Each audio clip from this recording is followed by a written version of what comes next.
मनीषा ठाकुर, मैं एक आयुर्वेदिक फिजिशियन हूँ। फ्रेंड्स, जैसा कि हम सभी जानते ही हैं, अभी कोरोना बहुत ज़्यादा फैल रहा है, तो मैं चाहती हूँ कि आपके साथ कुछ टिप्स ऐसी डिस्कस की जाएँ जिससे आपका प्रिकॉशन हो सके इस बीमारी से, क्योंकि अभी की जो सिचुएशन जो है उसके हिसाब से तो प्रिकॉशन ही बेस्ट है। तो हम ये सब डिस्कस करेंगे कि कैसे आप इससे बचाव कर सकते हैं, खुद को भी सुरक्षित रख सकते हैं और अपनी फैमिली को भी सुरक्षित रख सकते हैं। तो टिप नंबर 1 तो ये है कि फ्रेंड्स, कि जैसा कि हम पहले करते थे कि कपड़े का मास्क यूज़ करते थे और उसी को पहन के बाहर जाते थे, लेकिन अभी कपड़े के मास्क जो हैं वो 57% ही यूज़फुल बताए जा रहे हैं। इसलिए आप सभी अगर हो सके तो N95 मास्क यूज़ कीजिए, और N95 मास्क भी इस तरह से यूज़ करें कि आपका पूरा नोज़ और माउथ का एरिया वो पूरा कवर हो, और उसके ऊपर आप एक सर्जिकल मास्क का लेयर लगा सकते हैं। जब भी आपको कभी कहीं बाहर जाना हो तो आप ये दोनों मास्क लगा के जाइए, और अगर ज़्यादा ही आप भीड़-भाड़ की जगह में जा रहे हैं तो प्रेफरेबली आप एक फेस शील्ड भी लगा के आपको जाना चाहिए। और बाहर जाने से पहले अगर हो सके तो आप सरसों का तेल या तिल का तेल या फिर अणु तेल भी आता है, उसकी एक-एक या दो-दो ड्रॉप्स आप दोनों नॉस्ट्रिल्स में डाल के जाइए। इससे क्या होगा, आपका ट्रिपल लेयर प्रोटेक्शन हो जाएगा। एक लेयर तो जो नोज़ में ऑयल बना देगा, वो एक ऐसा बैरियर का प्रोटेक्टिव लेयर का काम करेगा कि अगर बाई चांस कुछ इन्फेक्शन होता भी है तो वो अंदर नहीं जा पाएगा, वो नोज़ में ही वहीं पर ही अटक जाएगा और जो कोरोना का जो जीवाणु है उसको अटैच नहीं होने देगा हमारी म्यूकस मेम्ब्रेन में।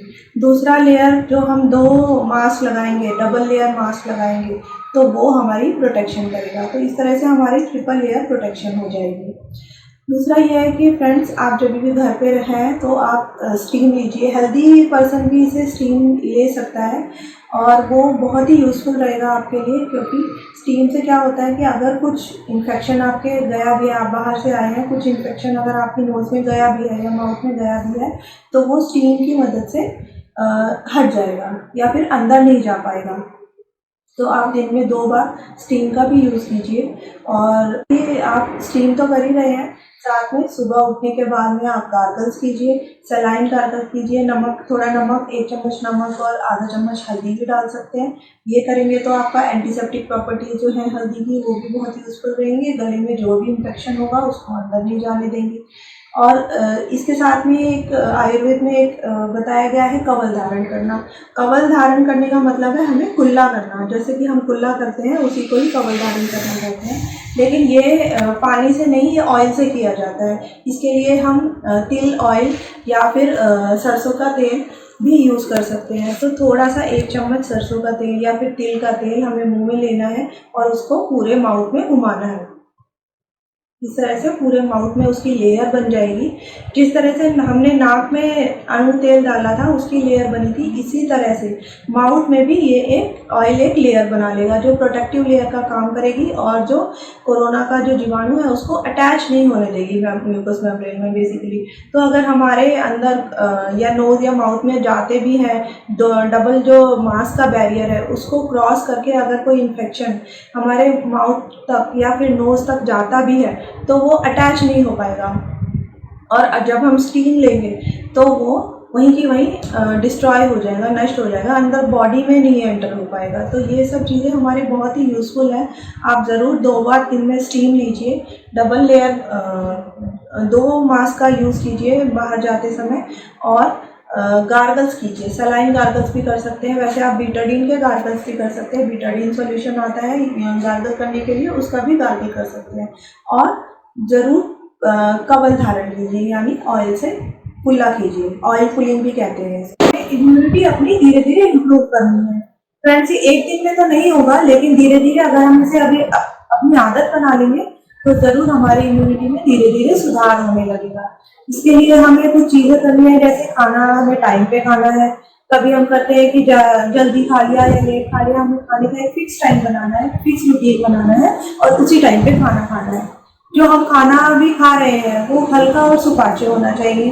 पिछले साल की तरह जैसे हमने बहुत सारी चीज़ें बनाई थी, ऐसे हमें नहीं करना है। ऑयली और जंक फूड को अभी थोड़े दिन के लिए हमें अलग रख देना है और हमें ऐसा खाना खाना है जो हल्का हो और इजीली डाइजेस्टेबल हो, जिससे क्या होगा कि हमारी जो बॉडी की ऑक्सीजन कंजम्पशन है वो ज़्यादा खाना को डाइजेस्ट करने के लिए यूज नहीं होगी और उसका स्टोर हमारे बॉडी में बढ़ता रहेगा। खाने को टाइम पे भी खाना बहुत ज़रूरी है, तो हमें फिक्स टाइम बना लें, किस टाइम हमें ब्रेकफास्ट करना है, किस टाइम हमें लंच करना है और डिनर करना है, हम रोज उसी टाइम पे अपना खाना खाएं। और किस तरह से घर पे ही जो उपलब्ध चीज़ें होती हैं, जो हमारे मसाले होते हैं, खड़े मसाले होते हैं, उनका यूज़ करके, अदरक, तुलसी वगैरह इनका यूज़ करके कैसे हम इम्यूनिटी काढ़ा बना सकते हैं, ये भी मैंने अपने पिछले ब्लॉग में बताया था, तो आप उसको रेफर कर सकते हैं और वो काढ़ा भी बना सकते हैं और डेली कंज्यूम कर सकते हैं। धीरे धीरे उससे भी आपकी इम्यूनिटी में सुधार आने लगेगा।